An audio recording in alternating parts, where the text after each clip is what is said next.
Right, welcome guys. We got our first official look at Tron Ares. I know we've had looks before. We've had a lot of leaks actually from this movie. This is our first official leak, and there was also a trailer shown at D23. Bit of a trailer anyway. Yeah,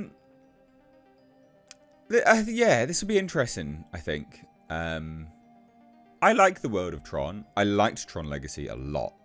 I really liked Tron Legacy. I actually think that's like one of Disney's best films in modern time. Like, genuinely, it's a brilliant film. I deeply dislike Jared Leto. I deeply dislike him as an actor. I think he's awful, and he's also box office poison for most things he's in. Yeah, I don't think you could go with a worse lead. He plays Ares. Tron Ares. So we got our first information about this. And we sort of passed this up with some of the leaks that we've got as well. So let's take a look. Alright, as it says here, Tron Ares 9 Inch Nails soundtrack is reflective of a grittier, more industrial sequel. So that's the kind of vibe that they're going with, right? It's not going to be as clean as Tron Legacy. Move the mic. So there's already going to be an element where they're changing the aesthetic. Not massively, right? The aesthetic is still, you can still hear, you can see it, right? It is still Tron Legacy vibes.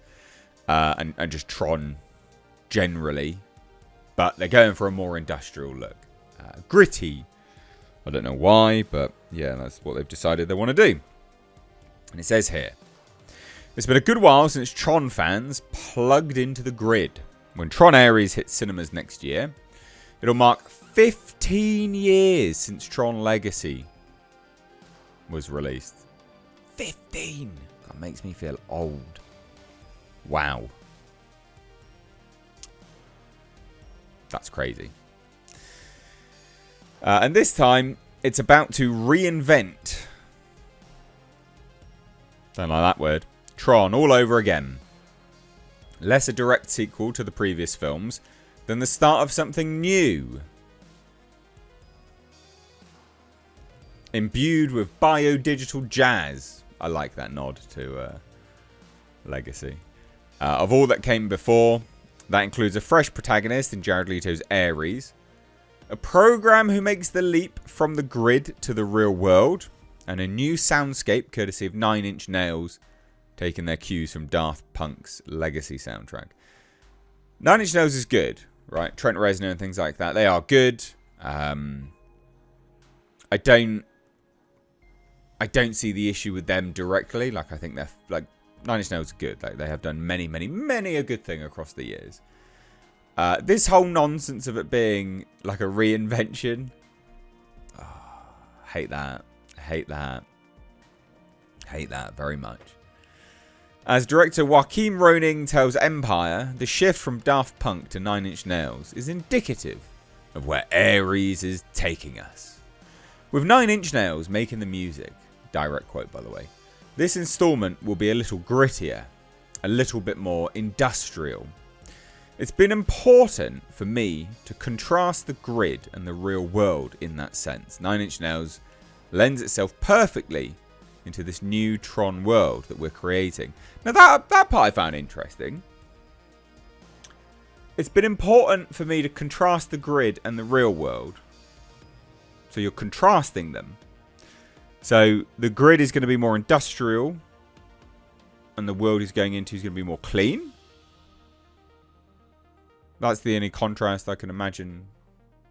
The implication is there, which is interesting.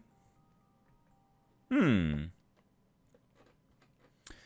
it says here, if that indicates something of a downward spiral into darker territory, be assured that among all the AI versus reality conflicts, the core of Ares will remain human after all. Quote, what I always look for in any story is a strong emotional core.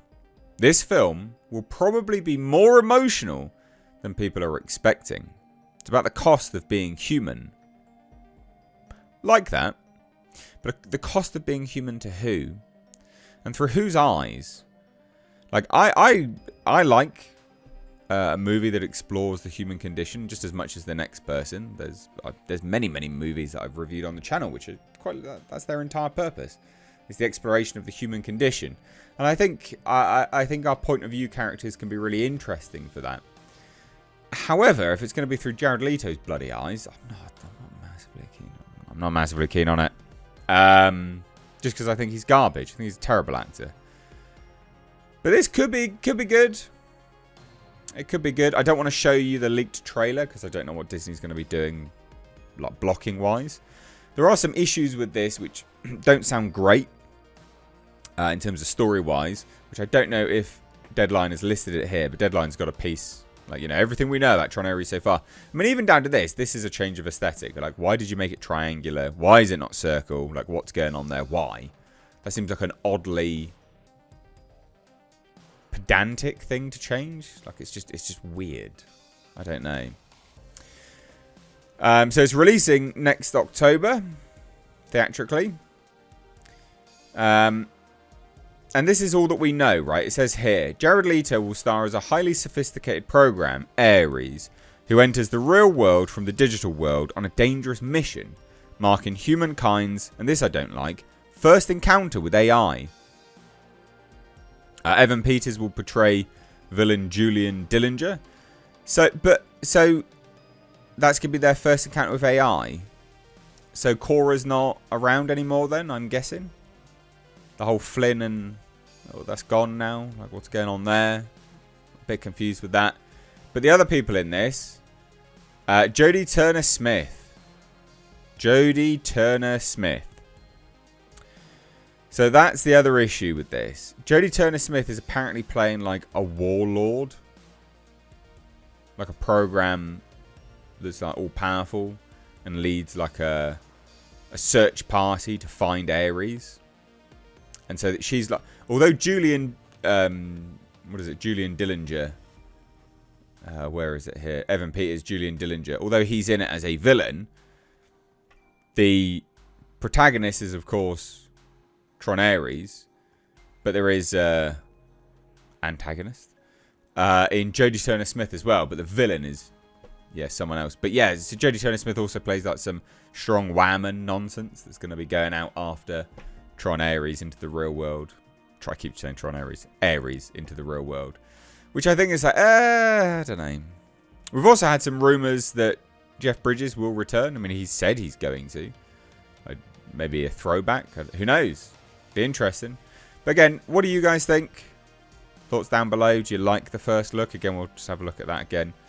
I'll just scroll it down. Okay. I don't know. The aesthetic's there to a degree. It's alright.